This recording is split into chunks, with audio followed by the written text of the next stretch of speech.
دنیا کو حیرانی ہوتی ہے کہ ٹیکنالوجی کے اس دور میں جب ہم خلا میں جانے اور مریخ پر آباد ہونے کی بات کرتے ہیں تو ایک چنگاری سے پھیلنے والی آگ کو کیوں نہیں بجھایا جا سکتا۔ لاس اینجلس کو پچھلے 8 دنوں سے مسلسل پھیلی ہوئی آگ نے اپنی لپیٹ میں لیا ہوا ہے۔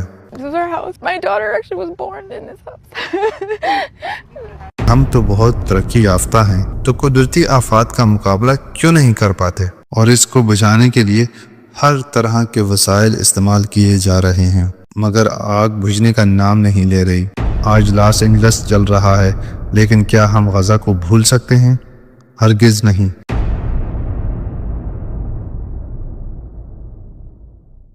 لاس اینجلس کو پچھلے 8 دنوں سے مسلسل پھیلی ہوئی آگ نے اپنی لپیٹ میں لیا ہوا ہے۔ حالیہ جنگلاتی آگ 6 جنوری 2025 کو شروع ہوئی۔ اس آگ کے باعث اب تک کم از کم 24 افراد ہلاک ہو چکے ہیں، جبکہ 11 افراد لاپتہ ہیں۔ آگ نے مجموعی طور پر 145 مربع کلومیٹر کے علاقے کو متاثر کیا ہے، جس میں 12,000 سے زائد عمارتیں اور ڈھانچے تباہ یا متاثر ہوئے ہیں۔ مالی نقصانات کے حوالے سے بعض رپورٹس میں یہ اعداد و شمار 135 ارب ڈالر تک پہنچنے کا ذکر کیا گیا ہے، اور یہ اعداد و شمار بڑھتے جا رہے ہیں۔ آگ پر قابو پانے کے لیے طیاروں اور ہیلی کاپٹروں کی مدد سے پانی کا چھڑکاؤ کیا جا رہا ہے، تاہم تیز ہواؤں کے باعث آگ پر قابو پانے میں مشکلات پیش آ رہی ہیں۔ یہ آگ لاس اینجلس میں شدید خشک موسم اور تیز ہواؤں کی وجہ سے تیزی سے پھیل رہی ہے۔ آگ کی شدت بڑھانے والی ہواؤں کی پیشگوئی بھی کی جا رہی ہے، جو منگل اور بدھ تک لاس اینجلس میں جاری رہیں گی۔ ان ہواؤں کی رفتار 30 سے 75 میل فی گھنٹہ تک پہنچ سکتی ہے، جس سے آگ کے پھیلاؤ کا خطرہ بڑھ سکتا ہے۔ یہ ایسی تباہی ہے جس کا تصور بھی ہمیں خوف میں مبتلا کر دیتا ہے۔ ان شدید ہواؤں کی وجہ سے آگ کے دھوئیں نے شہر کی فضا کو سیاہ کر دیا ہے، اور یہ قدرتی آفات لاس اینجلس کے تاریخ کے سب سے مشکل قدرتی واقعات میں سے ایک بن چکی ہے۔ بہت ہی افسوسناک لمحہ ہوتا ہے جس گھر میں آپ پیدا ہوئے، آپ کے بچے پیدا ہوئے، جس گھر کو آپ نے اپنی محنت سے بنایا ہو اور جس پر لاکھوں ڈالرز خرچ کیے ہوں، وہ آپ کے سامنے جل رہا ہو۔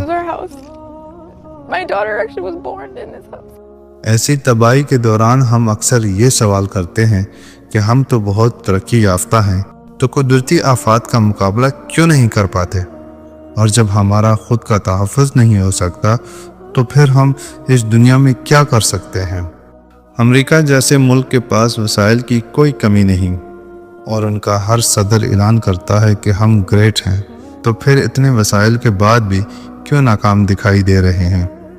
اس کا جواب کچھ اس طرح سے ڈھونڈتے ہیں کہ ہمیں ترقی یافتہ ممالک فلموں کے ذریعے سے کیسے گمراہ کرتے ہیں، اور اپنا رعب جمانے کے لیے ہم پر کیا کیا طریقے استعمال کرتے ہیں۔ ان میں سے ایک ایلن مسک کا نظریہ ہے کہ مریخ پر کالونی قائم کرنا ضروری ہے تاکہ انسانوں کی نسل کو ایک دوسرے سیارے پر بسایا جا سکے۔ ان کا ماننا ہے کہ اگر ہم زمین پر قدرتی آفات یا عالمی سطح پر تباہی آتی ہے تو انسانیت کی بقا کے لیے ایک بیک اپ سیارے کی ضرورت ہوگی۔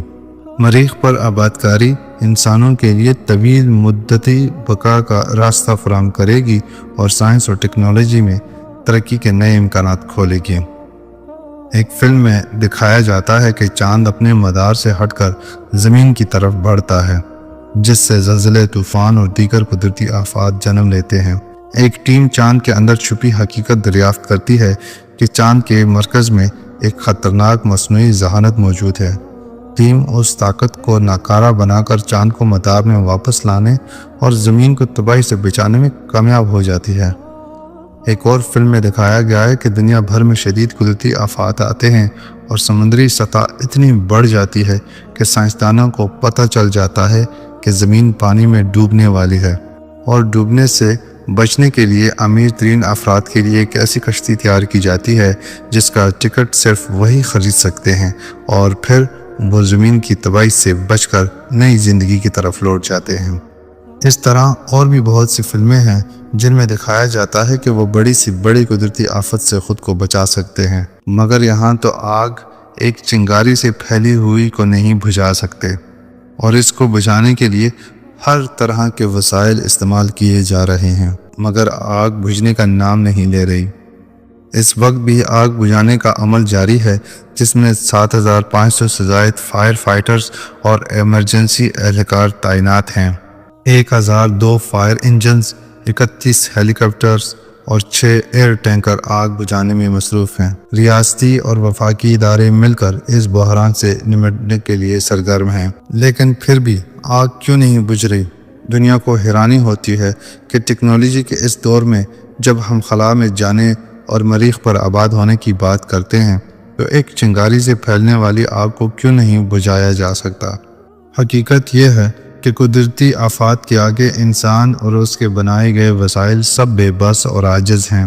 اللہ انسان کو اپنی قدرت کے ذریعے خبردار کرتا رہتا ہے اور اپنی طاقت کے اشارے دکھاتا ہے، مگر انسان پھر بھی غفلت میں رہتا ہے۔ یہ آفات پہلے بھی آئے ہیں، جیسے 2005 میں پاکستان میں زلزلہ آیا جس میں لاکھوں لوگ شہید ہوئے اور بے شمار لوگ بے گھر ہوئے۔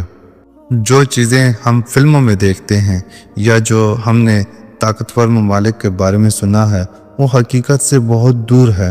جب ہم کہتے ہیں کہ امریکہ یا چین یا کوئی اور ملک سپر پاور ہے تو وہ بھی لاس اینجلس کی آگ جیسی آفات کے سامنے کچھ بھی نہیں ہے۔ اس کے ساتھ ترقی یافتہ ممالک کو یہ بھی سوچنا چاہیے کہ دنیا کے دوسرے حصوں میں کیا ہو رہا ہے۔ آج لاس اینجلس جل رہا ہے، لیکن کیا ہم غزہ کو بھول سکتے ہیں؟ ہرگز نہیں۔ غزہ میں بھی لوگ آج تک جنگ اور تباہی کا سامنا کر رہے ہیں۔ بچے، عورتیں اور بے گناہ لوگ اپنی زندگی کی جنگ لڑ رہے ہیں، اور دنیا کو ان کے دکھ کو بھی محسوس کرنا چاہیے۔ غزہ میں جاری تباہی اور انسانی المیہ پر دنیا کو سوچنا ہوگا۔ جنگ بندی کے لیے کوششیں تیز کرنی ہوں گی اور مظلوموں کا ساتھ دینا ہوگا۔ آج اگر لاس اینجلس کی آگ نے دنیا کی توجہ حاصل کی ہے تو دنیا کو غزہ کی تکلیف اور بربادی کو بھی یاد رکھنا چاہیے۔ انسانیت کا تقاضا ہے کہ ہم اپنے درد کے ساتھ دوسروں کے درد کو بھی سمجھیں اور ان کے لیے آواز اٹھائیں۔ یہ آفت روز قیامت کی ایک جھلک ہے، جب پہاڑ روئی کی طرح اڑتے دکھائی دیں گے اور دنیا کا ہر نظام ختم ہو جائے گا۔ یہ آگ آج نہ سہی کل بجھ جائے گی، مگر اصل کامیابی اس شخص کی ہے جو ان واقعات سے سبق لے، اللہ سے رجوع کرے اور اپنے خالق و مالک کو پہچانے۔